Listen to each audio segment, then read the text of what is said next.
আসসালামু আলাইকুম প্রিয় ফুটবল ফ্যান্স।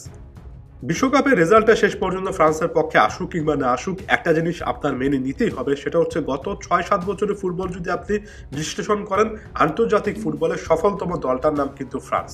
২০১৮ বিশ্বকাপের চ্যাম্পিয়ন তারা, বর্তমানে ডিফেন্ডিং চ্যাম্পিয়ন। এবারও বিশ্বকাপটা জয়ের একেবারে দ্বার প্রান্তে, ফাইনাল স্টেজে তারা আছে।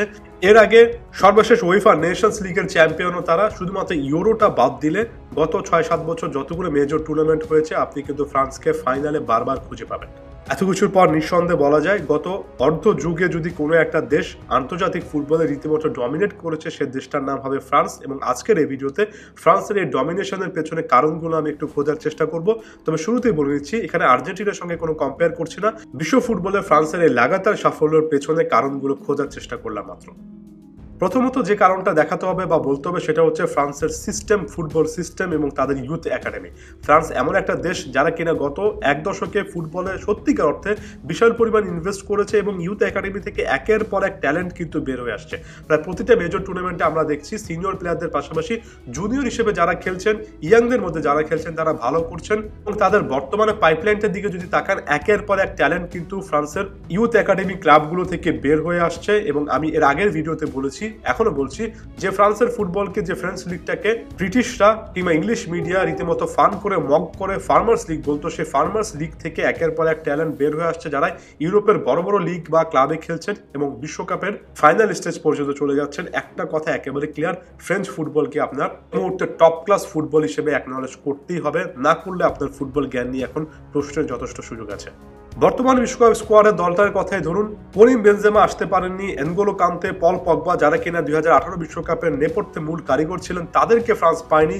গোলকিপার হিসেবে মাইক ম্যাগনানের মতো পারফর্মার তারা পায়নি। এত কিছুর পরেও কিন্তু ফ্রান্সের এই দলটাকে বিন্দুমাত্র কম শক্তির বলে মনে হয় না, কারণ সত্যিকার অর্থে এত প্লেয়ার ফ্রান্সের কাছে আছে। এই স্কোয়াডটার বাইরে এমন অনেক প্লেয়ার আছেন যারা সত্যিকার অর্থে বিশ্বকাপ খেলার দাবিদার ছিলেন, তবে অনেক কম্পিটিশনের কারণে সুযোগ পাননি। দলটাতে এক কথায় বলা যায় তারকা ঠাসাঠাসি। হ্যাঁ, সুপারস্টার ফুটবলার আর্জেন্টিনাতে অনেক আছেন, ব্রাজিলও আছেন, তবে পজিশন বাই পজিশন ধরে যদি ইফেক্টিভ ফুটবলার কাউন্ট করি, অর্থাৎ প্রতিটা পজিশনে যদি স্টার পারফর্মার কাউন্ট করি, সেক্ষেত্রে আমি ফ্রান্সকে এখনো এগিয়ে রাখবো। প্রায় প্রতিটা পজিশনে বিশ্বের সেরা কিংবা অন্যতম সেরা অস্ত্র তাদের কাছে আছে। গোলকিপার হিসেবে হুগো লোরিস, ডিফেন্সে ভারান, কুন্ডে, উপমেকানো, থিও হার্নান্দেজ এমন টপ ক্লাস পারফর্মার আছেন। যে ইব্রাহিমা কোনাটে সর্বশেষ ম্যাচ মরক্কোর বিপক্ষে অসাধারণ পারফর্ম করেছেন, তিনি কিন্তু দায়েত উপমেকানোর বদলি হিসেবে খেলেছেন কিংবা তাকে রিপ্লেস করেছেন স্টার্টিং লাইনআপে। ইব্রাহিমা কোনাটের মতো একজন ডিফেন্ডার স্টার্টিং লাইনআপে থাকতে পারেন না তেমন, সেটাই বলে যে ডিফেন্সিভলি তারা কতটা শক্তিশালী। এর পাশাপাশি উইলিয়াম সালিভা, যিনি কিনা সত্যিকার অর্থে অসাধারণ ফর্মে ছিলেন, আফ ফুটবল আর্সেনাল হয়ে তিনিও খুব একটা বেশি সুযোগ পাচ্ছেন না। বেঞ্জামিন পাভার্ড, মিডফিল্ডে গুন্দাউজি, কামাভিঙ্গা, অ্যাটাকিং লাইনআপে কোমানের মতো প্লেয়াররা সেভাবে সুযোগ পান না, কারণ তাদের স্টার্টিং লাইনআপে কম্পিটিশনটা এতটা বেশি। এবং এটা সত্যিকার অর্থে ফ্রান্সের শক্তির বিশাল একটা জায়গা। এই দলটার স্কোয়াড ডেপটা একেবারে ইংল্যান্ডের মতো অনেক স্পেশাল ছিল না, তবে যতটুকু স্কোয়াড ডেপথ আছে সেটা যে 100% এফেক্টিভ, সেটা গত ম্যাচেও বুঝেছি।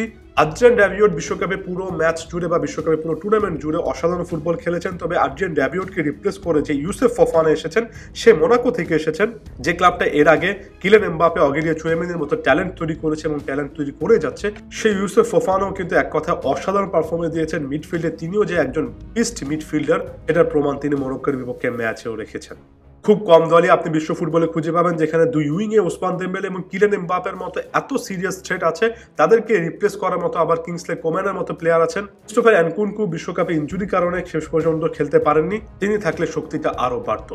ফরওয়ার্ড লাইনআপে এমন প্লেয়াররা আছেন যাদেরকে ক্লাব ফুটবলে আপনি মাঝে মধ্যে আপস এন্ড ডাউনস এর মধ্যে দেখবেন, তবে জাতীয় দলের জার্সি যখন তারা গায়ে চাপাবেন, সত্যিকার অর্থে অন্য লেভেলের ফুটবলার হয়ে যান। যেমন আলাদা করে বলতে গেলে আর্তুয়ান গ্রিজমান, এমনকি অলিভিয়ে জিরুর কথা বলা যায়। তার ফুটবলে নানা সময় নানা জিনিস নিয়ে তারা সমালোচনার মধ্যে থাকেন, তবে জাতীয় দলের গ্রিজমান যে লেভেলের পারফরমেন্স দেন, অলিভিয়ে জিরু তো তাদের all time top goal scorer, কোনো ডাউট নেই তারা জাতীয় দলে যে পরিমাণ দৃঢ় প্রতিজ্ঞ হয়ে খেলেন।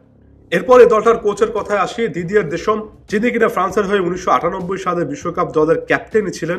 পরবর্তীতে কোচ হিসেবে বিশ্বকাপ জয়ের একটা রেকর্ড গড়েছেন, আরো একটা বিশ্বকাপে দ্বার প্রান্তে আছেন। দিদিয়ের দেশমকে কেউ একেবারে মাস্টার ক্লাস কোচ হিসেবে মানবেন না, এই বিশ্বকাপ জেতার পরও হয়তো বা মানবেন না, তবে একটা জিনিসে তাকে কৃতিত্ব দিতে হবে, এই যে দলকে সামলেছেন, এত স্টার ফুটবলারকে ম্যানেজ করাও কিন্তু খুব একটা বেশি সহজ কোনো কিছু নয়। অনেক সময় আমরা বলে থাকি অতি সন্ন্যাসে গাজন নষ্ট হয়, অর্থাৎ অতিরিক্ত স্টার ফুটবলার থাকলে একটা দলের ব্যালেন্স নষ্ট হয় ওই জায়গা থেকে দিদিয়ে দেশম 10/10 নাম্বারস পাবেন, কারণ তিনি সত্যিকার অর্থে দলটাকে ক্রুশাল মোমেন্টে এক সূত্রে গাঁথতে পেরেছেন।